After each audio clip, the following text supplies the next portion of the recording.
Bidadari chapter 267. Bukan saatnya menjadi lemah. Apa yang salah dengan rasa sesak ini? Pintu kamarnya sudah ditutup. Aida juga sudah menguncinya. Dan saat itulah linangan cairan bening keluar dari sudut matanya yang tak bisa ditahan oleh Aida. Kenapa rasanya perih? Aida tak tahu kenapa rasa hatinya begitu panas. Seharusnya dia senang karena dia sudah bisa memukul mundur Brigita sehingga tidak lagi mengganggunya dan membiarkannya masuk ke dalam kamar tanpa membuat masalah lagi. Tapi kenapa hatinya sakit? Kenapa perasaannya sangat terluka? Aida bukan orang bodoh yang tidak bisa mengerti bagaimana dirinya. Tapi aku tidak boleh punya rasa. Aida juga belum pernah jatuh cinta sebelumnya. Dan dia juga tidak tahu bagaimana rasanya sakit hati. Namun tak bisa dipungkiri, saat ini dirinya merasa terluka dengan semua gambaran tentang dua orang yang tadi dilihatnya. Bagaimana pria itu merangkul wanita di sampingnya saat dirinya baru membalikkan badan. Dan melihat keduanya masih dengan rambut yang basah itu terbayang lagi begitu jelas dalam benaknya. Kala itulah perih dan sesak itu membuat hatinya terasa diiris-iris. Kenapa aku harus membayangkan tangannya yang memelukku dan mendekapku erat-erat saat kami tidur kemarin? Mata Aida kembali berkaca-kaca.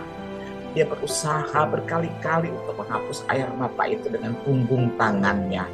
Tapi tetap saja linangannya terus mengalir. Make up ini juga menggangguku, tak bagus untuk kulitku.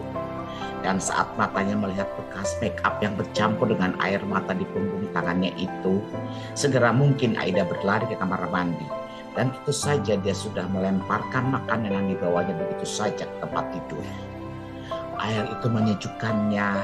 Setidaknya air yang menerpa mukanya dari wastafel sudah memberikan sedikit kesejukan meski tak bisa menghilangkan panas hatinya.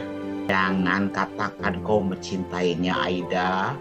Tidak ada cinta di antara kalian.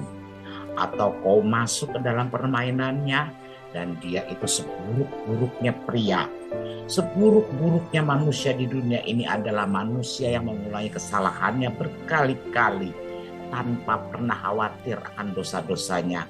Pasti dihisap nantinya kan? Entah sudah berapa banyak kata terlontar dari bibirnya untuk terus menyemangati dirinya. Tapi air mata itu tetap saja mengalir dan saat itu pula Aida terus menggerakkan tangannya supaya matanya tidak jadi bengkak. Dia tak mau menangis lagi. Dia ingin menghentikan semua air matanya ini meski sulit. Mungkin aku harus menonton sesuatu yang lucu. Tak mungkin kan Aida terus-terusan main air di wastafel. Lagi pula wajahnya juga sudah bersih dari make up. Makanya dia masuk ke dalam, segera mengganti bajunya dengan sesuatu yang lebih enak dan comfort digunakan di rumah. Aida berusaha melarutkan dirinya dengan semua gambar juga video yang dilihat di handphone dengan kacanya yang retak itu. Bahkan semua sakit di kakiku dan tanganku waktu terkena beling itu rasanya lebih menyakitkan rasa yang ku alami sekarang. Kaca retak yang mengingatkannya dengan kejadian beberapa bulan lalu. Aida makin tak paham karena dia tidak berdarah sama sekali kecuali darah haidnya. Tapi sakit ini benar-benar melukainya, menyesakkannya, dan bahkan waktu sakit terkena beling itu hatinya tidak selemah ini. Aida tak paham dengan apa yang terjadi pada dirinya. Tapi aku harus kuat. Aku tidak boleh dipermainkan seperti ini. Wake up, Aida. Ini baru 3,5 bulan. Aida tahu dia bukan wanita yang lemah. Dia tidak boleh menjadi wanita yang lemah. Sekarang bukanlah waktunya untuk menangis. Kau marah padaku dan caramu membalasku seperti ini. Kau pikir ini akan berpengaruh padaku? Hey, wake up. Meski kau tidur dengan 1.000 wanita pun, aku juga tidak akan pernah cemburu karena aku tidak menyukaimu. Ini bukan gadis lemah. Dan apa kau pikir dengan melihatmu bersama dengannya aku akan terus-terusan merasa terganggu dan merasa kecewa? Cik, bara api itu membara di hati Aida. Akan kubuktikan kalau aku tidak akan pernah seperti itu. Tapi apa benar Aida benar-benar sekuat apa yang dikatakan olehnya? Hei, apa kau tidak tahu apa yang sedang kami lakukan? Seharusnya kau tidak lewat begitu saja. Pagi itu masih sekitar jam 5 pagi. Aida keluar dari kamarnya seperti biasa untuk membuat sarapan pagi. Dan dua orang yang sedang memadu kasih di ruang tengah itu tak luput dari pandangan matanya. Brigita merasa terganggu, apalagi ketika dirinya melenguh enak dan menggeliat saat diberi rasa dengan bagian tubuhnya pun terekspos. Aida lewat. Wanita itu cuek saja jalan tanpa peduli dan tanpa menggubris apa yang ada di ruang tengah itu.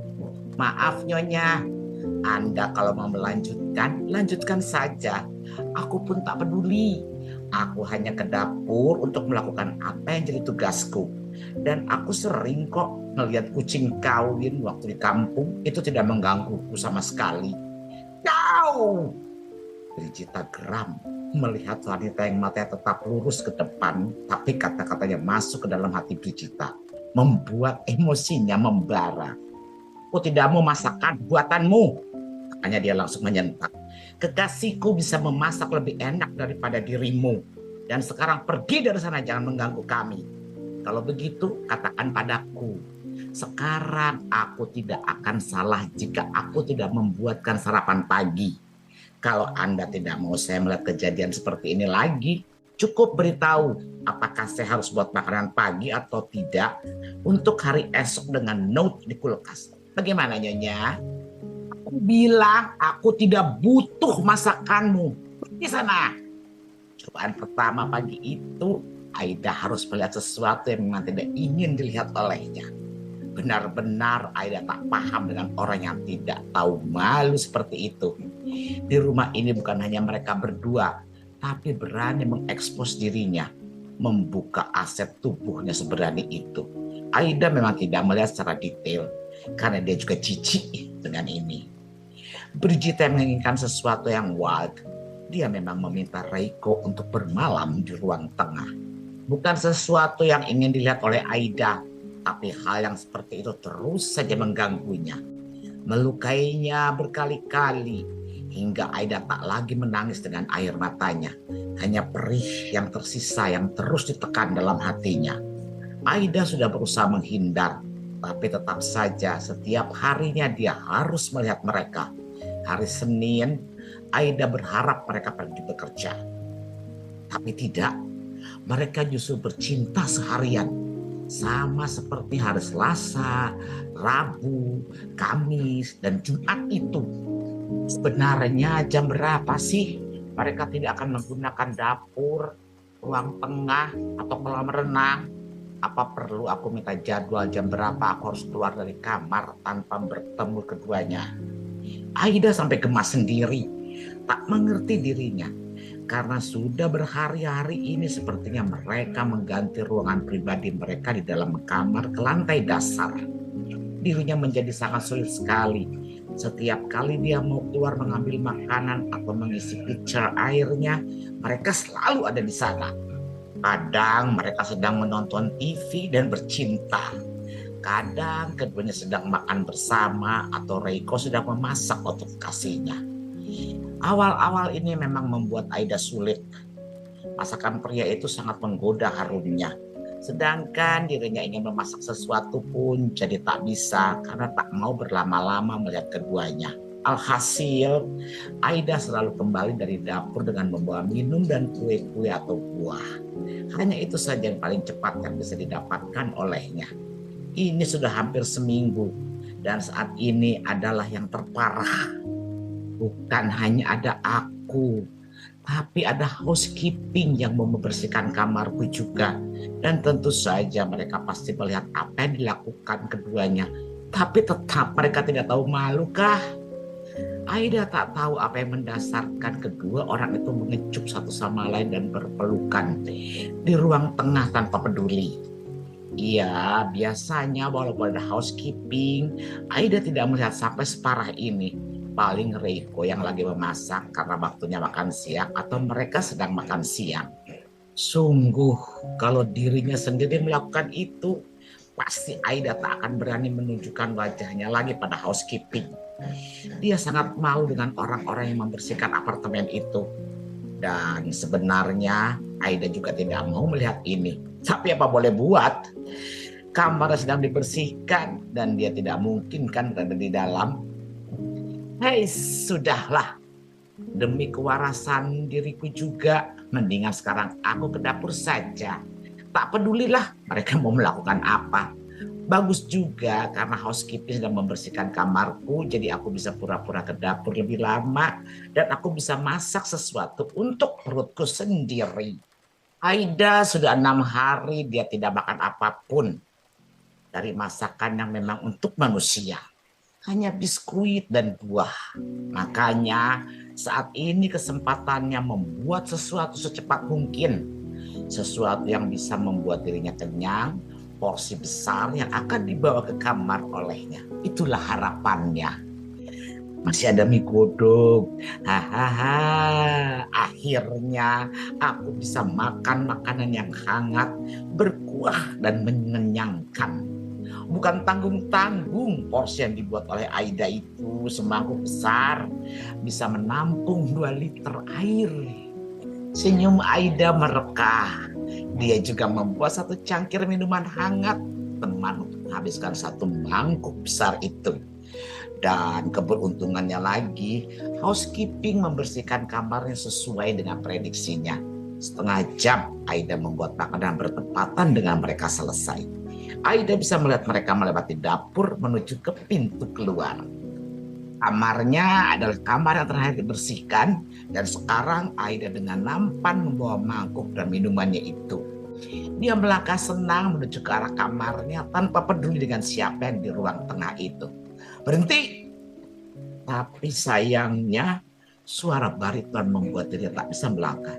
Iya Pak, Aida pikir dia tidak akan berbicara lagi dengan orang itu. Tapi ternyata dugaannya salah. Setelah 6 hari berlalu, akhirnya dia memerintahkan ini pada Aida. Apa itu? Makan siang saya, Pak. Apa itu? Aida bukan orang bodoh yang tidak tahu apa maksud pertanyaannya. Teh godok dan teh manis hangat. Dia terpaksa menyebutkan apa yang ada dalam mangkuk besar tertutup itu dan cangkir yang dibawanya. Taruh di meja sini, ucapnya, sebelum matanya menatap wanita di sampingnya. Aku sedang kecapean, kita makan mie godok itu saja untuk makan siang sekarang.